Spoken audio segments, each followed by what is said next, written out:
Hello student, welcome back on my YouTube channel.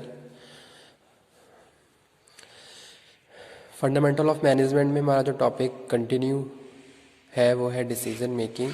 ठीक है, decision making में हमने जो लास्ट टॉपिक डिस्कस किया था वो था प्रोसेस। डिसीजन मेकिंग का क्या प्रोसेस है ये हम डिस्कस कर चुके हैं। ठीक है, तो एक बार से फिर रिवाइज कर लेते हैं डिसीजन मेकिंग को। डिसीजन मेकिंग और आज हम डिस्कस करेंगे इसी के साथ factors involve in decision making, जो हमारा आज का मेन टॉपिक है। ठीक है, तो ये टॉपिक हम आज के लेक्चर में कवर अप करेंगे। कौन कौन से फैक्टर्स हैं जो इन्वॉल्व रहते हैं हमारी डिसीजन मेकिंग में। अगर हम किस बिजनेस ऑर्गेनाइजेशन की बात करते हैं तो वहाँ पे क्या है, ये factor most important role play करते हैं, जहाँ डिसीजन मेकिंग में इन सारे फैक्टर को प्रॉपरली कंसीडर किया जाता है ताकि फाइनली हम एक प्रॉपर डिसीजन को फॉलो करते हुए फाइनली हमारे जो भी डिज़ायर्ड रिजल्ट हैं उनको हम अचीव कर लें। ठीक है, तो उससे पहले हम डिफाइन अगेन कर लेते हैं भाई है क्या decision making. The purpose of decision making is to direct human behaviour. क्यों डिसीजन हम मेकिंग करते हैं? क्योंकि हम क्या कर रहे हैं, we want to direct human behaviour. एक लीडर क्या करता है, अपने फॉलोवर्स को लीड करता है, तो वो अपने फॉलोवर्स को लीड करने के लिए क्या है, प्रॉपरली डिसीजन मेकिंग करता है कि भाई मेरे जो भी मेरी टीम है उसमें किस टाइप के लोग हैं और उनको मैं किस तरीके से डील कर सकता हूँ। जैसे कि आपने ओबी में आपने पढ़ा होगा, लीडरशिप स्टाइल आपने पढ़े थे। ठीक है, या फिर मॉडल आपने पढ़ा होगा ऑर्गेनाइजेशन बिहेवियर का, तो वहाँ पे हमने ऑटोक्रेटिक मॉडल की बात करी थी, पार्टिसिपेटिव, कलीजियल, सपोर्टिव, इस तरीके से हमने 4 मॉडल की बात करी थी। तो हमने वहाँ पे देखा कि भाई कब किस सिचुएशन में किस तरीके से लीडरशिप स्टाइल चेंज हो रहा है और लीडर यानी कि जो भी ऑर्गेनाइजेशन है और जो लीडर है किस तरीके से अपने फॉलोवर्स को फॉलो करती है। ठीक है, तो सेम वही चीज़ यहाँ पे हम बात कर रहे हैं कि भाई जो लीडर है वो क्या करता है, अपने फॉलोवर्स को लीड करता हुआ फाइनली जो भी उनके ऑब्जेक्टिव है उनको अचीव करता है। ठीक है, तो वहाँ पे भी वो क्या कर रहा है, प्रॉपर डिसीजन मेकिंग कर रहा है कि कब किस सिचुएशन में कितने रिसोर्सेज, जो हमारे पास रिसोर्सेज है उनको किस तरीके से यूज़ करना है। ठीक है, जो भी हमारे पास अवेलेबल रिसोर्सेज है उनका इफेक्टिव ऑप्टिमम यूटिलाइजेशन होना चाहिए। साथ के साथ किस तरीके से हम फाइनली अपने डिज़ायर्ड रिजल्ट को अचीव कर सकते हैं। अगर मेरी टीम में अगर 5 लोग काम कर रहे हैं तो उन 5 को किस तरीके से मैं ऑप्टिमम यूज़ कर सकता हूँ, इफेक्टिव यूज़ कर सकता हूँ। तो वो सारी चीज़ें हमारी डिसीजन मेकिंग का ही पार्ट होती है। ठीक है, तो किसी भी ऑर्गेनाइजेशन की बात करें तो वहाँ पे इस तरीके से डे टू डे बहुत सारे डिसीजंस मेकिंग की जाती है ताकि फाइनली अपने डे टू डे टारगेट है उनको भी अचीव करते हुए चले। तो वही चीज़ यहाँ पे प्रॉपरली लिखी भी हुई है, मेंशन की गई है, the purpose of decision making is to direct human behaviour. ठीक है, अब एक सुपरवाइजर है, सुपरवाइजर क्या करता है, अपने वर्कर्स को सुपरवाइज करता है। अगर कोई प्रोडक्शन में कुछ भी चेंजेस है या क्वालिटी में कोई भी कंप्रोमाइज़ हो या फिर क्वालिटी के जो स्टैंडर्ड है उनमें कुछ भी डाउन फॉल आता है तो इमीडिएटली वो उनको इंस्ट्रक्शन देता है ताकि वेस्टेज ना हो, टाइम वेस्ट ना हो, आउटपुट वेस्ट ना हो। ठीक है, तो वो यानी कि उनको क्या कर रहा है, सुपरवाइज कर रहा है। तो वो प्रॉपरली उसके लिए उसने क्या कहा, डिसीजन मेकिंग कर रखी है।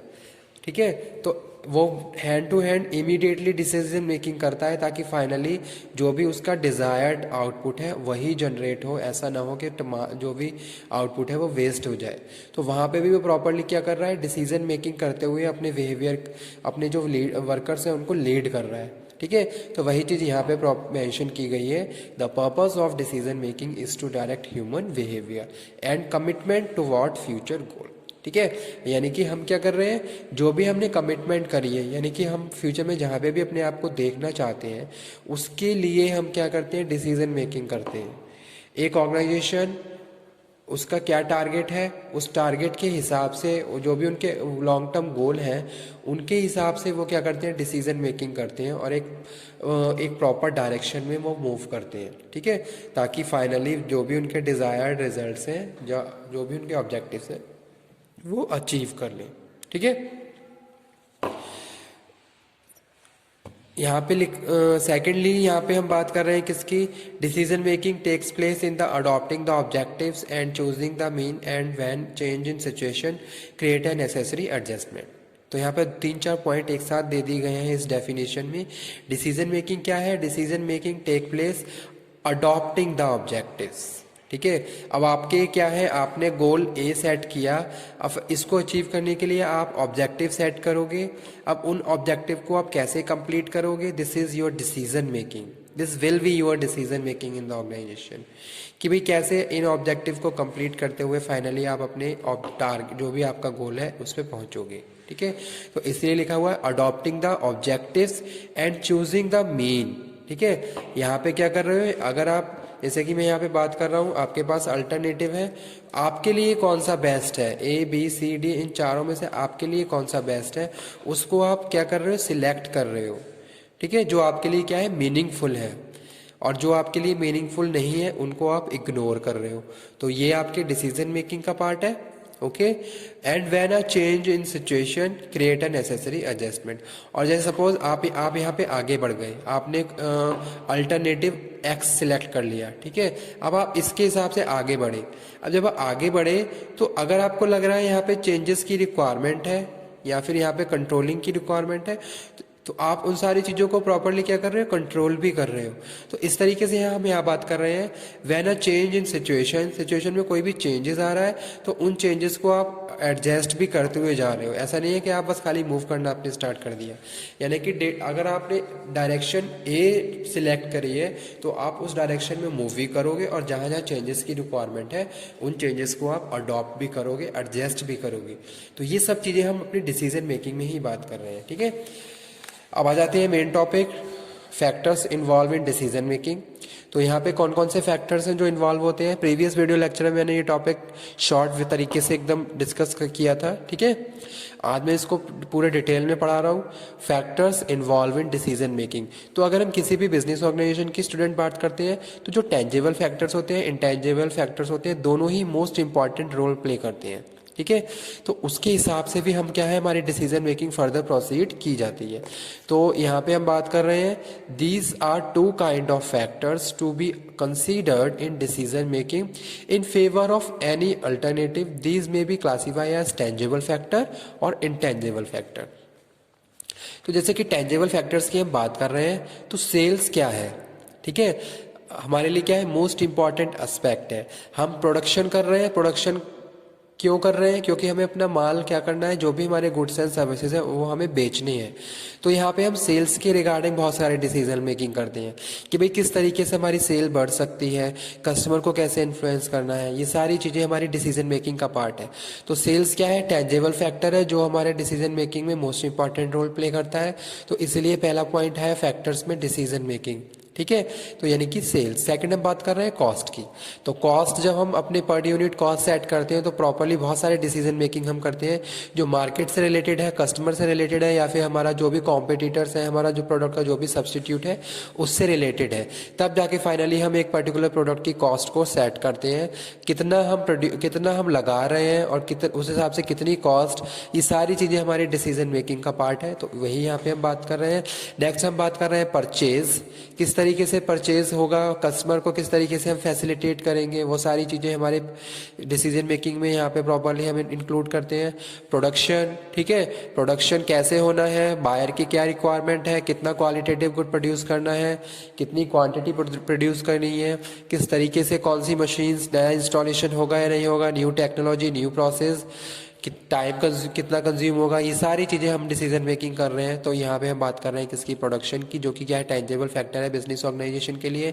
इन्वेंट्री, आपके स्टोर में कितना माल है, कितना रॉ मटेरियल है, ठीक है, कितना बड़ा ऑर्डर आपके पास है, उस हिसाब से कितने रॉ मटेरियल की जरूरत पड़ेगी।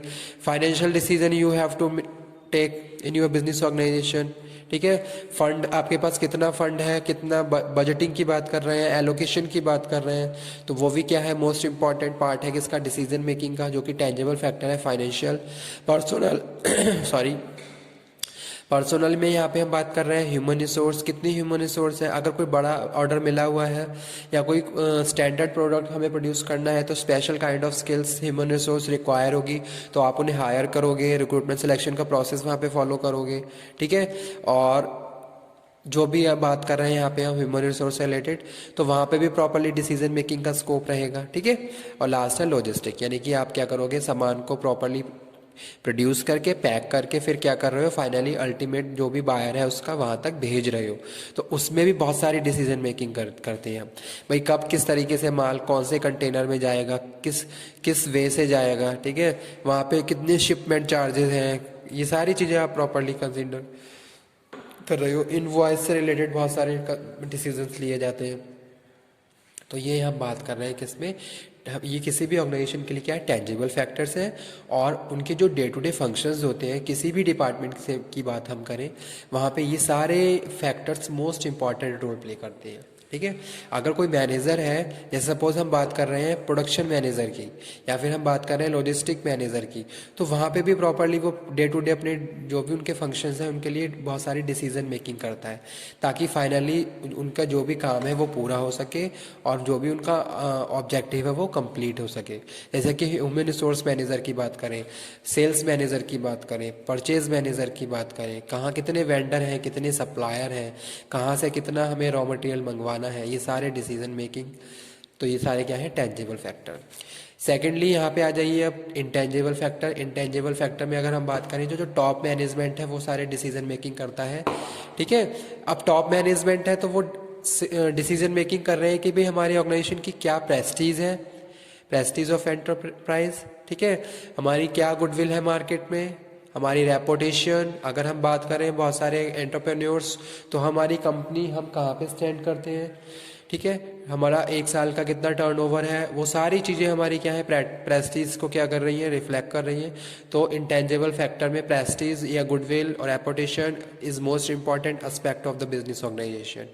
ओके, तो वो यहाँ पे हम बात कर रहे हैं प्रेस्टीज की। कंज्यूमर बिहेवियर, अब कंज्यूमर का क्या बिहेवियर है, कंज्यूमर का क्या बिहेवियर है मेरे लिए और मेरे प्रोडक्ट के लिए, कंज्यूमर मुझे किस तरीके से मेरे लिए अपना रिस्पांस दे रहा है, तो वो यहाँ पे हम बात कर रहे हैं। ठीक है, तो वो भी क्या है, मोस्ट इम्पॉर्टेंट एस्पेक्ट है बिजनेस ऑर्गेनाइजेशन का। और उसके बाद बात कर रहे हैं हम एम्प्लॉय मोराल की। ठीक है, तो ये सारे क्या है, इंटेंजिबल फैक्टर्स हैं जो मोस्ट इंपॉर्टेंट रोल प्ले करते हैं किसी भी ऑर्गेनाइजेशन के लिए और डिसीजन मेकिंग में प्रॉपरली इंक्लूड किए जाते हैं। तो आज का टॉपिक हमारा यही था, factors involve in decision making. Okay, thank you very much.